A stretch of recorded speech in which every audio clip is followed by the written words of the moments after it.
And here we are back again with episode 2 of Sharp Objects with your host, Madman. So, let's get right into things. We've got a previously on segment that I'm just going to talk over. But I never talk over anything, so that shouldn't be, you guys shouldn't be tired of that at this point, me talking over things. I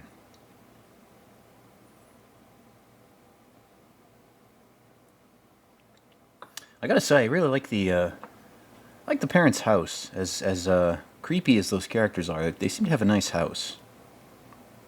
So the title of this episode is Dirt. And I'm not referring to the title in order to criticize it by comparing it to dirt or shit or anything. That's literally the title. I gotta say, goddamn, I really do love the intro to this. Just like my True Detective commentary, we're gonna watch the intro every time. Because I'm too lazy to align these videos to whenever the intro ends. No, for real though, I do like the intro. Got a slaughterhouse. I mean, goddamn. I gotta pay attention to the fucking opening credits. Who produced this and who did the cinematography for this? Because my god, it's like the spiritual successor to True Detective. I'll say it. Watch this instead of True Detective Season 2 and you'll be a lot more satisfied. Just pretend it takes place in the same universe. It essentially does. David Aug is the producer, okay. Co-executive producer, Greg Feinberg, okay. Nathan, okay, there's a lot of producers on this. Usually that's a bad sign. Ah, but Amy Adams came in, okay. Okay. So considering that I've never heard of any of these producers, and they have nothing to do with True Detective Season 1, we can reasonably conclude that the novel by Gillian Flynn is the reason that this was good. So go read that book. I should get a copy of it myself, actually. I might do that.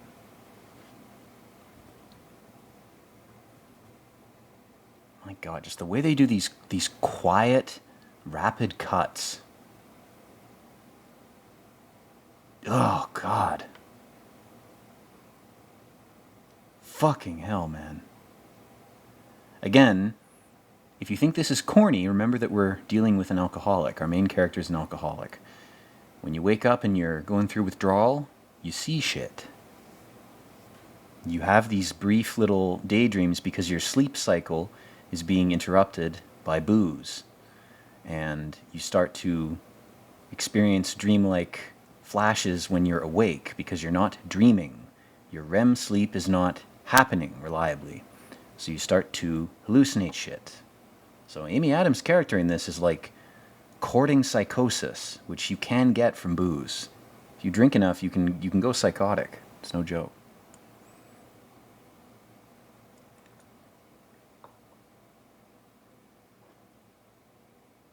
Here's the daughter cleaning the same spot in a giant dollhouse version of her house.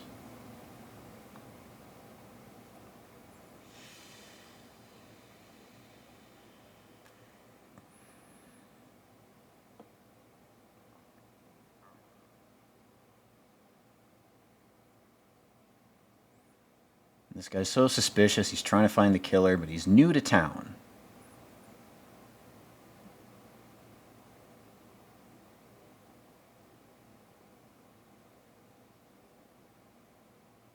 So we Americans are very superstitious and backwater and stupid. So when someone from a culture that we think is worse than ours, but in many ways is actually more advanced, comes to learn of our ways and work among us, we are forced to explain to them how dumb we are.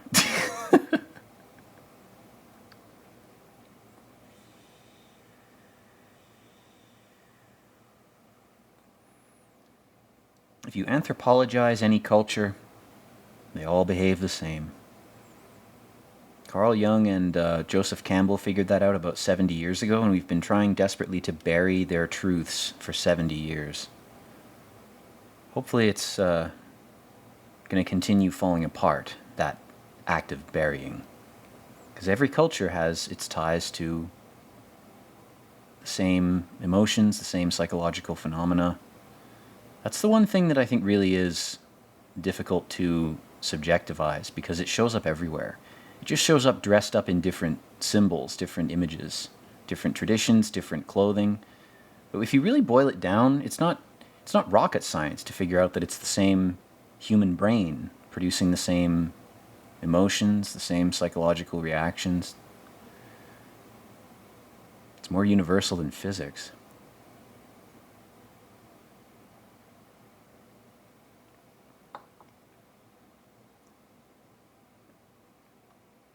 You can't even cut an apple right, 'cause you're my shitty daughter that didn't stay in town and rot. You didn't turn into a pig that we could slaughter at the slaughterhouse. How dare you? How dare you refuse to be sacrificed?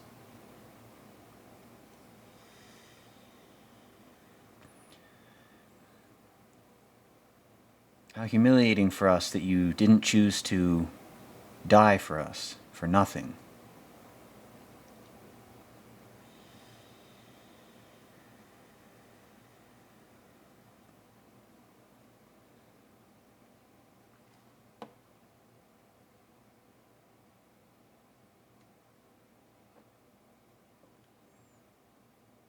Camille, maybe you shouldn't do your job as a reporter because we don't want you to. Funny they don't want her to investigate anything. It's almost like they're suspicious right off the bat. Again, this series, you know what? It's not as clever as True Detective Season 1 in terms of its, you know, how it delays or hides who the villains are. It's obvious it's the parents from the get-go. They're doing something weird, or they're involved somehow in what's going on. But we don't know specifically how. Again, I'm watching this for a second time, so maybe I'm noticing things because I already know how it ends, but stay with me, I swear. I'll tell more crazy jokes to keep you entertained.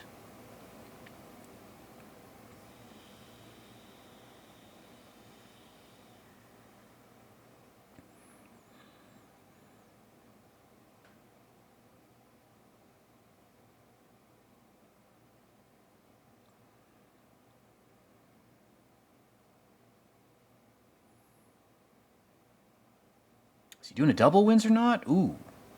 How will you tie your little business noose, my little golem sacrificial man?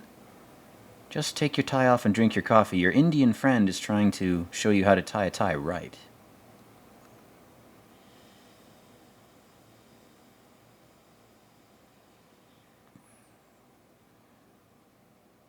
And he's saying, you're a young buck. I'm not a moron. I've read all the books you've read. Good for him for responding. Tried to humiliate him by tying his tie for him. That's a very emasculating thing for one man to do to another with no request. He just took the tie off his neck. It's like a power move. It's like two monkeys trying to beat their chests. Again, this series is very subtle in how it uses blocking to convey character emotions and information. It doesn't straight out spell it out. It doesn't have some corny line of dialogue like, "You're just a young detective who's not from here, and I am threatened by your presence." And then he goes, "You white people all seem ignorant to me. Let's get political now." And then they have a verbal sparring match that's so cringe it makes me want to puke. How about you use the medium of film to do things visually? That's what this series does that makes me think that maybe film and TV are not completely dead. Takes a depressing, nihilistic fucking thing like this. I guess because the directors who still believe in cinema are so depressed by the other movies that come out that they have to make shit like this to cope. They're like, what do I pick as my source material? What book should I make an adaptation of? Okay, we'll make it this book that's horrifically nihilistic and depressing, because that's how I feel as a filmmaker, surrounded by Marvel and Disney slop. I've, filmmakers who actually watched old films in film school and were tragically shown the truth that film died decades ago. And their professors are like, some of us are projecting our failure onto you and we want you to be depressed. The others of us want you to look at this material, the good professors, and revive it, because it shouldn't die. Two ways to interpret that type of tutelage. The second way is much better, since you'll be more motivated to make shit that is good. Whatever motivates you to make good things is good. Whatever convinces you not to make good things is bad. It's a good way of interpreting any advice or any information, really, that you come across in this world. Anything that seems to be trying to discourage you from creating something good or from doing good work or learning a craft that's beneficial to somebody other than you.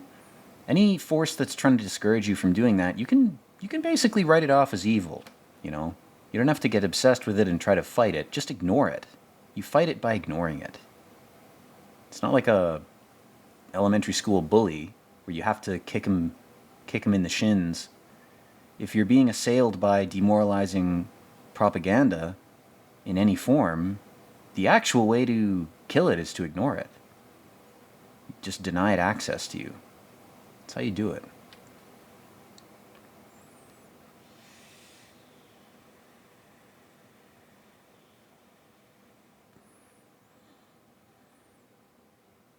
All the people are suspicious of her. They're like, "You're not going to write about our town like it's some murder hive. Yes, I know the photo of the baby girl who was killed is wearing a blue and white striped shirt that's just like the blue and white roof of the St. James Island building, but please ignore that. That's not an intentional thing. That's definitely not intentional. That has no significance. Please ignore it."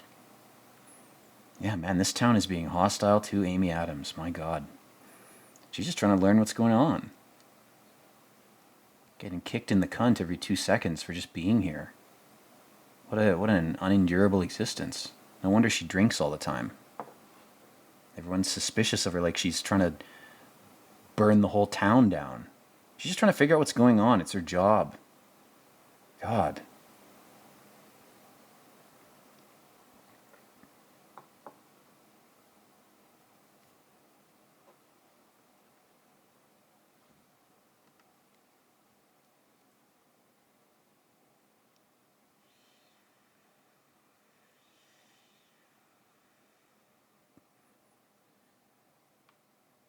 Maybe if you don't shit all over Amy Adams, she'll help you get the justice you deserve. This fucking town, man.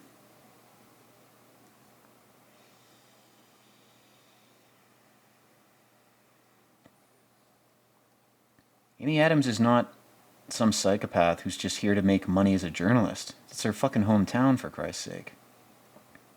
They're I guess, they're being defensive because they're in mourning. They're in crisis. I understand. It doesn't help her work. It makes it 10 times harder. But thankfully she has the booze to numb her, so she can do her job. Very epic. Aha, the flashback, the memory of her own sister who was lost. Numbed at a young age. Interesting. They're all numbed at a young age. Almost like it's some preparatory ritual for something. Deprive them of normal emotion or normal emotional reaction at the youngest age possible, and you can turn them into a tool. They'll do whatever you say, except a few of them who just say one thing to that whole process. Fuck you. And fuck this. I'm hungover. Your writing is distracting me. Please stop doing your job.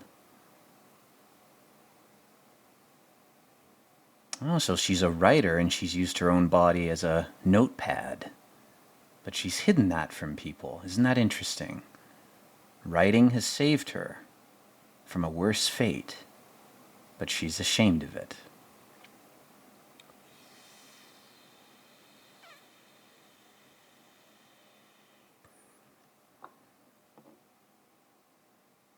But every so often, the writing shows through. Can't hide it forever.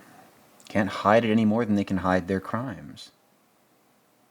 You gotta wear it like a badge of honor. Wear it openly. At your own risk, of course, but better to die in truth than live in deception. That's my madman philosophical aphorism of the video. Better to die in truth than live in deception. There you go. And just like the alcoholic from Midnight Mass, she's watching at the gas station kids getting booze. But it's her younger sister, the one who didn't die. pouring vodka into Sprite. That's the white people version of lean. I've been studying white people now for 24 years. White people, I did an anthropological study on your ass. White people version of lean, it's just vodka and Sprite, yo. Shit, I was drinking that shit when I was 7 years old. These white people need to graduate up to lean. They need to do more experimentation. Get out of that old programming in your brain, you know what I'm saying? You gotta hack your brain. You need chemicals for that shit. They ain't gonna tell you how to do that in school. They ain't gonna tell you how to do that with therapy. You gotta do it yourself. It's your brain. You're responsible for that shit.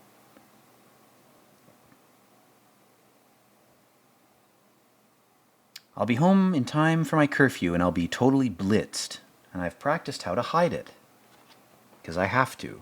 So there's no alternative.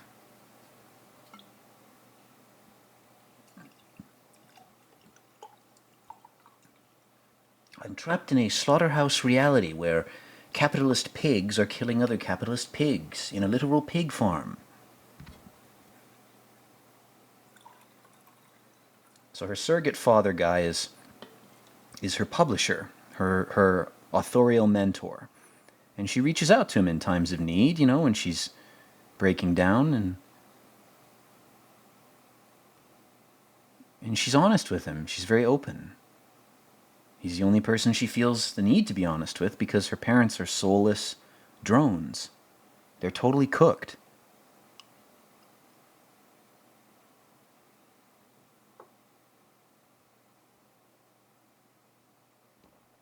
And it's like he's telling her how to read a mystery novel, like she's never read detective fiction. If you're a reporter, you got to be a little bit of a detective too. You can't just write down what you see. You got to kind of dig shit up. And he's telling her, don't stay there too long. And he's got a white beard. He's kind of a patriarchal, godlike figure. And again, he looks Indian or Muslim.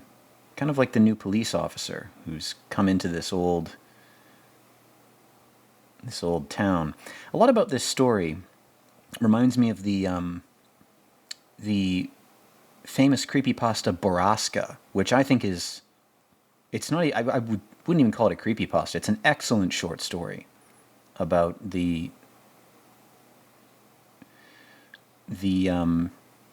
dark deeds hidden under the facade of urban idyllic life, which is not a revelatory thing, and it's not specific to Americana or the American dream. It happens everywhere. You know, rituals and performances are done to mitigate or hide or otherwise justify things that we know are not right, but that we either can't avoid doing or are forced into doing. And that's what this series touches on in the same way that True Detective Season 1 does. And in the same way that things like Blue Velvet do, which, man, we got to do a commentary on Blue Velvet. Blue Velvet's fucking good. I like Blue Velvet. Another David Lynch film. It's the one that he's most famous for because it's kind of flashier than Mulholland Drive. It's shorter. It has a lot of really sexually charged scenes in it. And pay attention now to this scene. We'll rubber band back to things for a sec. The Led Zeppelin song In the Evening. We go through the little synth sting and then it cuts right before the breakdown. In that song, you have Robert Plant going in the evening while there's synthesizers playing. And then there's a breakdown where Bonham comes in and it goes da da da da da da da when the day is done. It's a great fucking song. Robert Plant recorded it in a fucking wheelchair because he had a car accident. But he was such a committed musician, he was like, fuck my current state of my body, I need to record. And he did. Mark of a true artist. Sacrificing your body for your craft, which is what our character is doing. And here, guys, I gotta give a warning for YouTube. There is self-harm in this show. Content warning, self-harm. It's not like waking up early and eating shitty food, or overworking yourself, or lack of sleep, or lack of socialization, or lack of personal relationships that have meaning. Those aren't forms of self-harm like booze or cutting. Those are totally different. They're not self-harm. Ignore that. Normalize that. But these freaks who do a different thing, they're freaks, and they should be rounded up in camps and killed. But the businessman who gives himself cancer by ignoring his health for 40 years, you know what? That's normal. Just ignore it. Oh, too bad. Too bad that happened to him. That's normal, though. It's not normal to do anything other than that might actually be less harmful in the long term or in the grand scheme of things. That's abnormal. You can only cope with the absurdity of reality in the ways that we've prescribed to you. There are 3 ways. Here they are. Deviate from them, and you'll be ostracized and eventually unpersoned and eventually killed. One way or another.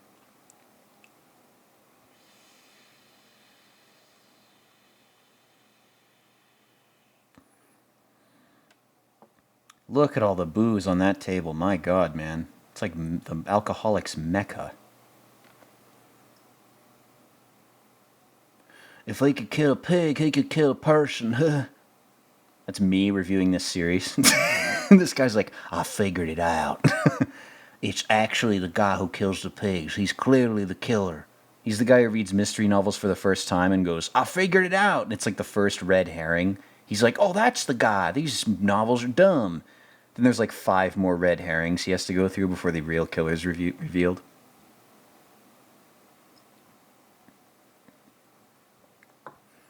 And again, I love this. We get the perspective of Amy Adams, who's a journalist. And it's like, she's eavesdropping. But it's not done in a blunt way where she's straight up interviewing people, obviously. She's constantly interviewing people just by listening to them. Because that's what a good reporter does. They pay attention without being obvious that they're recording things. Excellent characterization. And all those people searching for the girl, throwing things into the swamp. God damn, man.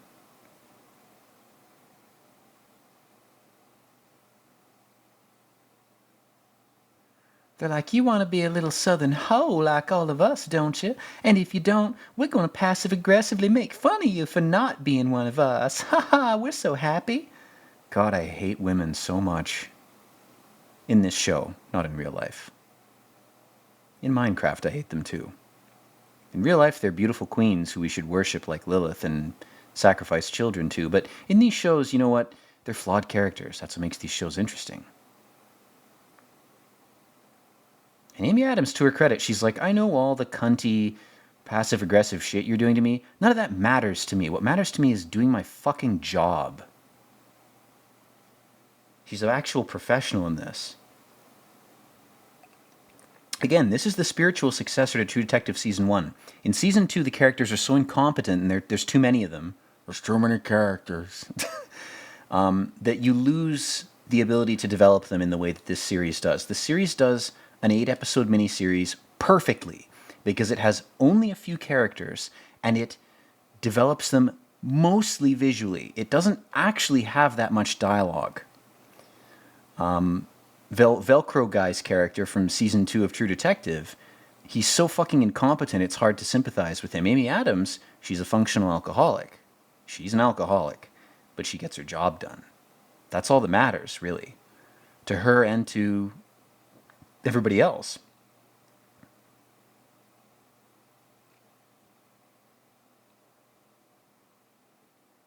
Oh, her poor sister. Her sister's one of the few other women in this series who is, not an irredeemable cunt. She has she's sympathetic.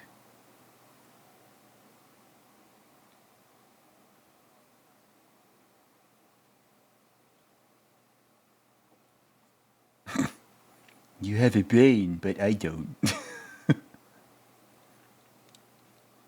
You tackled those demons. My demons aren't tackled, they're mildly concussed. God damn, that's a great fucking line. She's confined them to runic symbols on her own skin. But confining them to runes on a page might be a better choice. Maybe spare your skin the trouble. Those same runes can be carved into stone, or clay, or paper. And they still trap those demons, but Amy Adams, she has some, as Rust in season 1 says at one point to Marty, you got some self-loathing issues to work out. This is really the female Rust. I think I said that in the previous episode's commentary, but really this character to me is the spiritual successor to True Detective season 1. That's why this series is so genius. And, you know, I would say it makes me sad this didn't get more attention. Honestly, I'm glad it didn't. If it did, it might have had a cringy, rushed season 2. But because it wasn't watched by a horde of idiots, a few smart people with IQ above room temperature watched it and praised it. And then that's it. It's done. It's part of the cultural narrative now.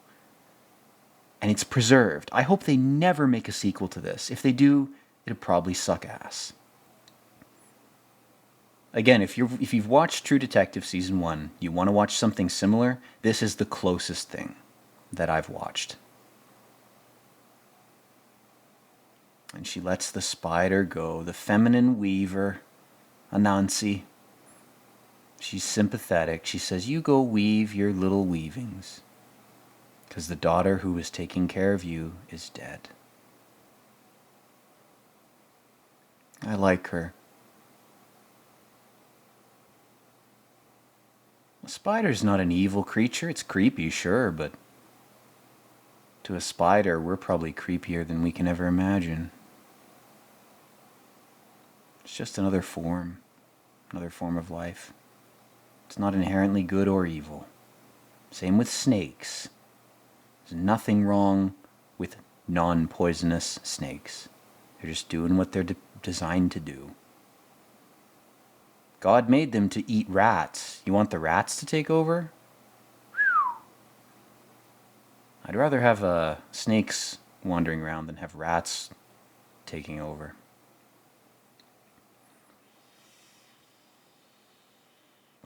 Same thing with spiders and flies, even though I don't like spiders. I should probably stop killing them. I kill them whenever I see them, but anyway, enough about that crap. The father of the deceased kid. There he is.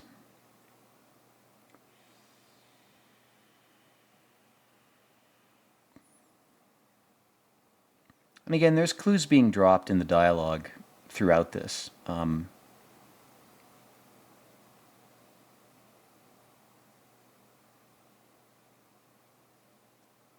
How dare a reporter try to solve a crime? You're not my daughter. You're obviously a demon. Fuck you. Nice crocodile tears, you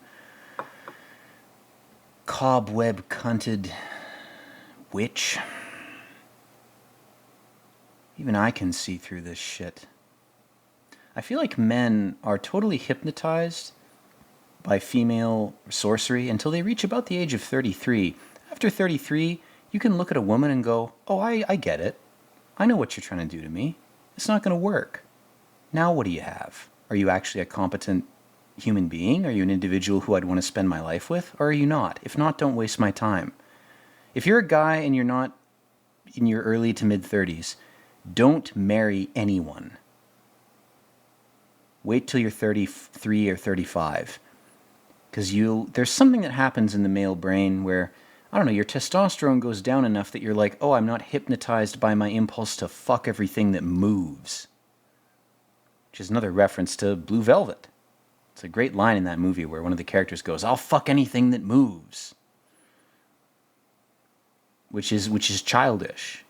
You have to use judgment. You have to assess someone's character. Even if you're gay, you got to make sure that your partner is someone whose character is sufficiently stalwart, whose soul is sufficiently intact, that you can merge your life with them. It's a hell of a commitment, man. It's not something some dating app can solve for you. You got to do it for yourself. And like Jung said, you have to know yourself before you can really be with anyone in a way that's beneficial to both parties. If you don't know who you are, you can't judge your compatibility with others. And no tool can help you know yourself. There's no brain implant, There's no AI, there's no dating app that will help you know who you are. You have to do that on your own. That's the ultimate red pill. Know who you are. Know what your weaknesses are. Know which weaknesses are not going to go away. Which weaknesses you have to allow to exist and to suffer with. Know which ones you can subdue and which ones you can't. And find a partner who is okay with who you are, who is okay with the weaknesses you have that you can't get rid of, who can accept them and work with them, so long as you keep the rest of your habits in check. We all have a sort of fatal sin or an irremovable or irredeemable part of ourselves that we just have to live with. I think that's true. Young and Campbell talk about this. And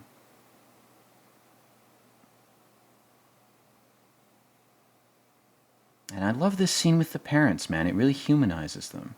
We get to see them on their own. They're not performing.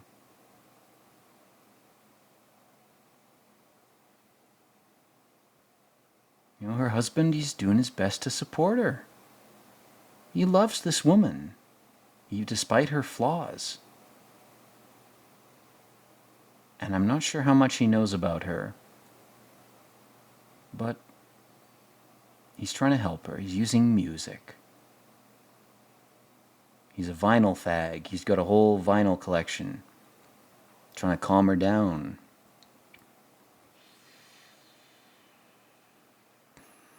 He's like, don't worry, I'm an alcoholic too. I'm fucking sauced right now. Let's dance, bitch. Let's pretend we're 20 again. We're 20 forever.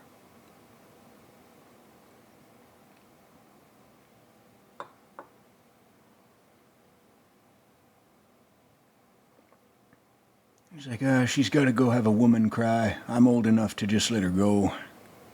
Best not to protest when they do that. Time to put on some heavy metal. He puts on like Cannibal Corpse. That's what he's listening to right now. Fucking, he's putting on Meshuggah.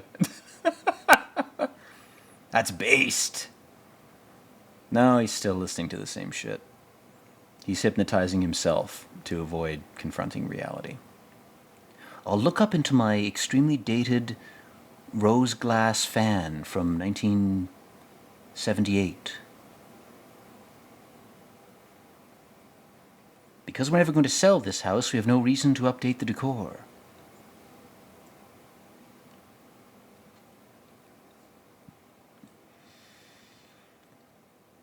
Oh my god, man. This scene is like the scene from The Sopranos. When Paulie, or whichever character it is, he sees a vision of the Virgin Mary in the strip club near the stripping pole, and she's just staring down at him. Fan-fucking-tastic, man. Fan-fucking-tastic. Just this brief, creepy little glimpse, and then the child throwing the ball breaks the alcoholic illusion. So fucking good.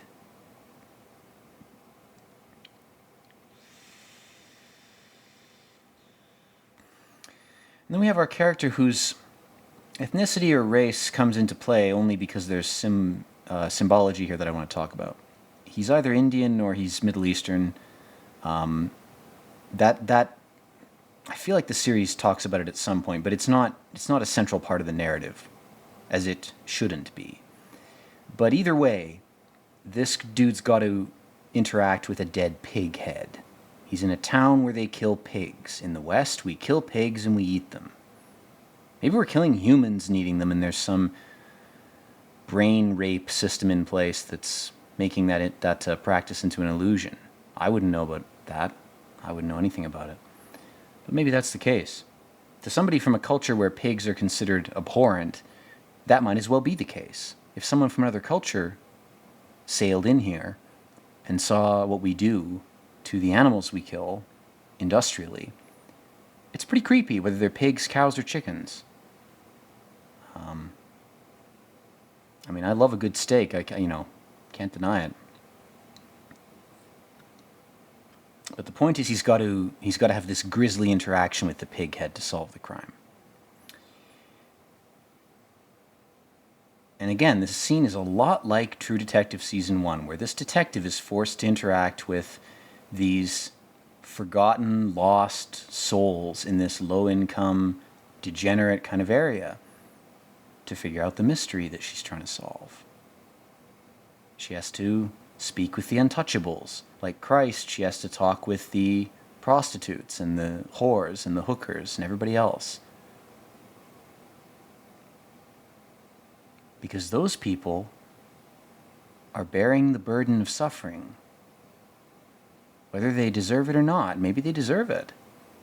Maybe they've behaved in a way that warrants this. Either way, doesn't matter. This fucking 10-year-old kid has a fucking gun. And he's like, someone came by earlier and I've waved a gun in their face.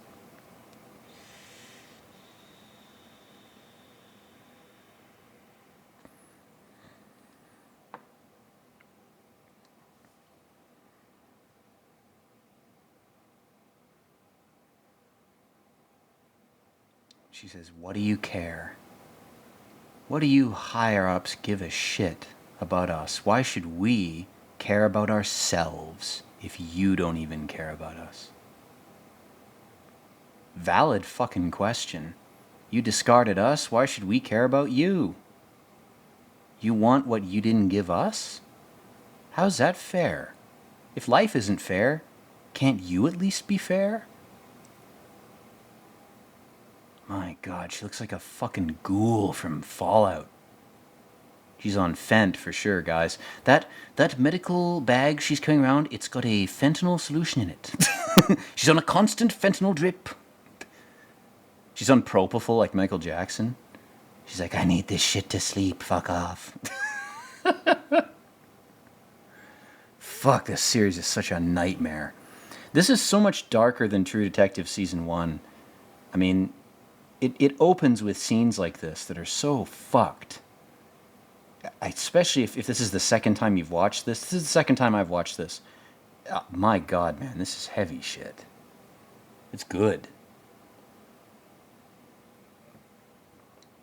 She passes from the room where the one daughter died, where the one daughter who died used to sleep, into the room of the other one who's passed out from booze.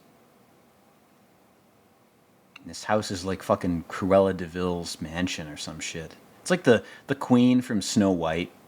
That's definitely something that, you know, warrants comparison. Snow White is a lot. There's a lot from that that's in this. I hadn't thought of that. Yeah, but it makes sense. Ooh, Amy Adams. Very nice bra. I'd boof vodka with you any day. Except no, you can fuck off.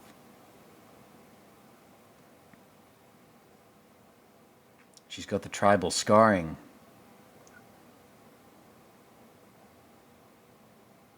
All you gotta do is go to the Amazon. They'll give you that type of shit. They'll do it for you. Go to Brazil or whatever country. They'll do that for you right away. They'll give you a bunch of little dots under your skin. Turn your body into a canvas. One way or another, that's what we're all doing. The work that you're doing is transforming your body in ways that you're both aware of and not aware of. And that's reality, that's normal. But series like this, shows like this, they expose the intensity of that commitment to sacrifice your physicality for something above the physical, or something below it. Either way, your body decays.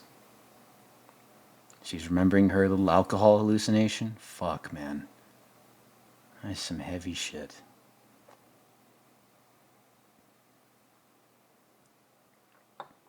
I still think it's better to sacrifice your body than your mind. I think when you sacrifice your mind, you can have the healthiest body on earth, and it won't matter. These bodies are temporary. They're meant to be used. When you don't use your body, when you use your mind instead, it's worse.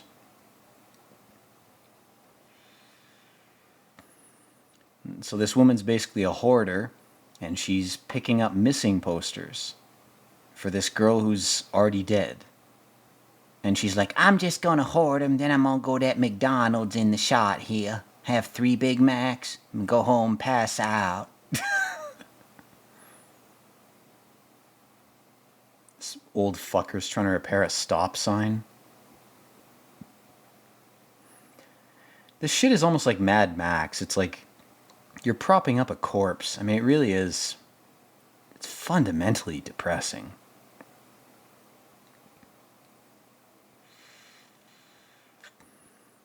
The term sustainability, that's what this reminds me of, that term.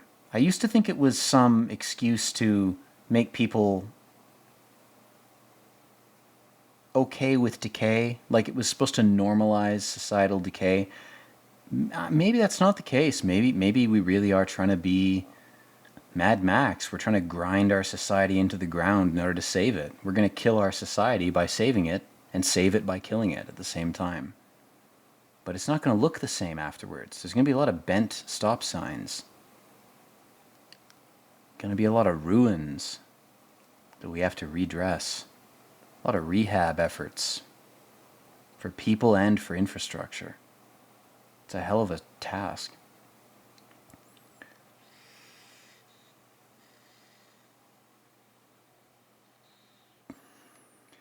And Amy Adams, man, she's such a strong soul. She's like, well, I had a DT alcoholic delusion of this woman, but really all that was me remembering something. So she's aware of how alcohol is affecting her cognition, and she's actually able to use that demon to her advantage. The demon of alcohol is not her master, it's her slave. And that's what the series slowly reveals to you, is that Amy Adams, despite her upbringing, despite everything that's happened, she's the master, not the slave. She knows what her demons are, and the reason she's carved their names into her body is so that she can use them for her purposes. She can do good with them. She can force them to do good. That's an admirable quest, man. Many an artist, many a philosopher, many a politician has done that. You know? Dig your nail into the finger of your left hand and eat the pain. That was one of the Pizzagate things. That's politicians who are guilty about using demons to try to do good. Demons will attack you with guilt because guilt is a natural reaction to their presence, but they're not going anywhere. They're always going to be here. Whether you call them demons, or you call them bad habits, or you call them evil forces, or you call them tarnasuks, it doesn't matter what you call them. They're part of this reality. They're part of this experience, and they can either control you, or you can control them. If they control you, you sacrifice your soul. If you control them, you sacrifice almost everything but your soul. Everything else, all the superficialities of life, material, wealth, love, friendship, those things all have to be ground down to a minimum, like teeth ground down to make veneers, if you really want those demons to serve you. They demand a high fucking price, because basically you've got to trick them. And what that's a metaphor for in a Jungian sense is tricking your body into obeying you. When you want to exercise and you haven't done it, when you want to eat better and you haven't done it, you have to beat your ape brain demon body into a habit that it's not used to. That's the sacrifice. You have to sacrifice time, effort, relationships. That's what you have to give to be able to host those demons and control them. If you want the demons to control you, just don't do anything. You'll end up in the gutter on fentanyl, contorting like a macabre human tableau into nerve seizures. Like that's the demons are controlling you. But Amy Adams in this, what makes the series tense is that she's skirting a line. She's already an alcoholic, and she's now come back to the town of alcoholism. Everybody who comes here seems to be hypnotized or subsumed by this drink booze and be sacrificed like a pig mentality. It's a very creepy interpretation of the American social control system. It's something that Amnesia, The Dark Descent, has talked about. It's specifically the Jesus Christ, specifically the Machine of Pigs, that sequel, and various other video games and things have talked about. Anyway, let's rubber band back to things. This guy's admitting to her, he's like, well, I got a pig's head, and I fucked with it because I want to solve these murders. I'm willing to sacrifice my sense of dignity and my sense of disgust. I'm willing to suspend those two things in order to solve these crimes, because these crimes are too heinous. They can't be allowed to continue. They are unsustainable, you might say. So it's fallen to me to sacrifice some dignity to prevent them from continuing.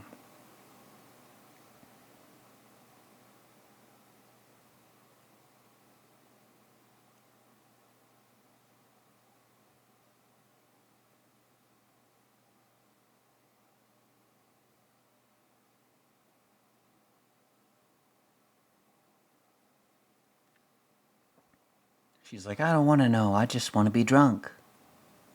And this black fucking woman is like, I'm from the 1800s. I shouldn't still be here. Now she's talking to her editor, who, despite his insistence that she shouldn't drink, is now drinking. Isn't that interesting? It's like alcoholism is a virus. It's like substances like weed, alcohol, mushrooms. They attune you to a certain network of vibration that is specific to itself. You know, you're controlled by one demon or another in this hell. The best thing is to be controlled by none of them. But even doing that is its own demon. It's hubristic. Well, I'm above everything. Nothing can control me. Something always does. Even the desire to be controlled by nothing will make you produce nothing, be nothing, do nothing. The phrase, pick your poison, it's very apt. At any point in this series, it's apt. God, why would you pick Absolute? I'm sorry. When I was doing vodka, God, you gotta pick a Russian vodka, man. Smirnoff vanilla is the shit. You gotta pick that.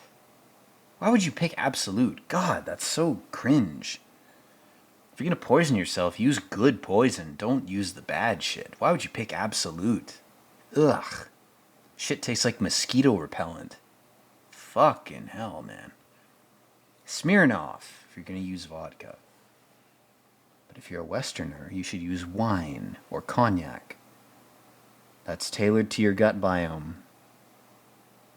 The alcohols that your people developed, whatever your genetic history is, drink them.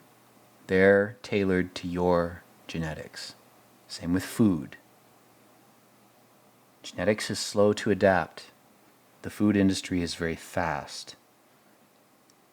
Look back in time to figure out what shit is best for you, and you'll function far better. If you're Russian, yes, you should drink vodka. But if you're European, you should drink wine. Beer is not bad, but it's very fucking calorie dense, man. You drink beer, you're going to become a fat ass before you know it.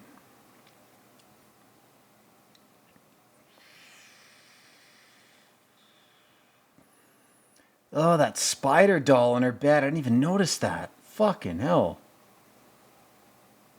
She's got a fucking Arantras Pokemon doll in her fucking bed.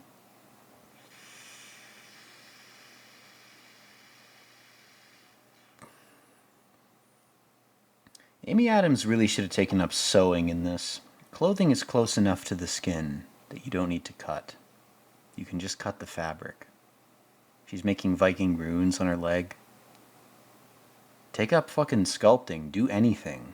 Why would you cut your own skin? I don't know. I had no experience with that, guys. Well, I have one experience with it, but it's the only experience I'll ever have. One and done.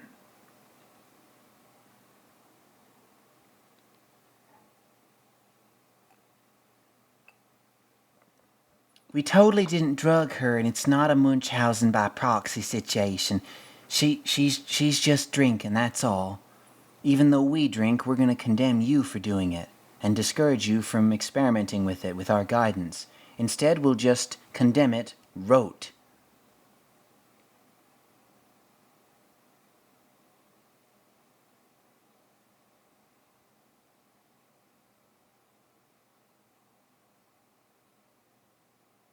Maybe I'm a psychopath who's using you as a sacrifice.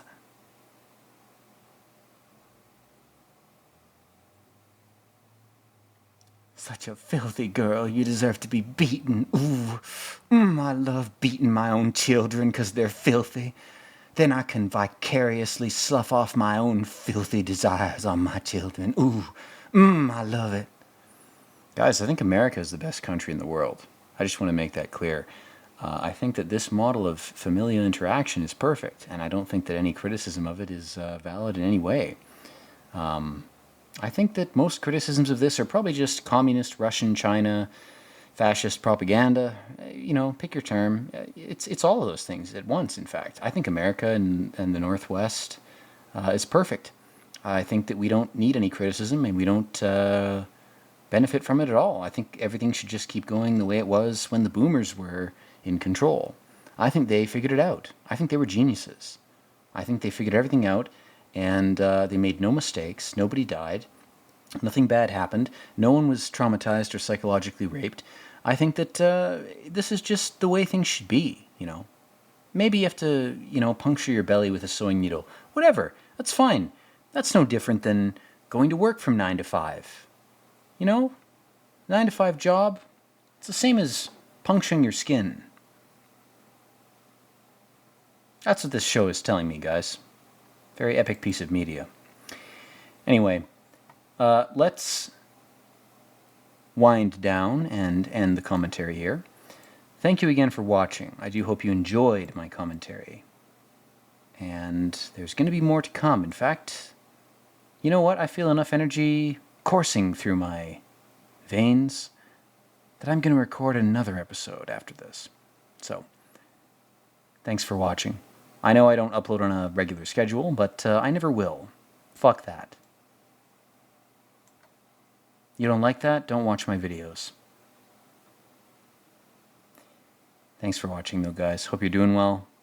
Do drink filtered water. Do take your vitamins. Do connect with your family. They're not perfect, but neither are you.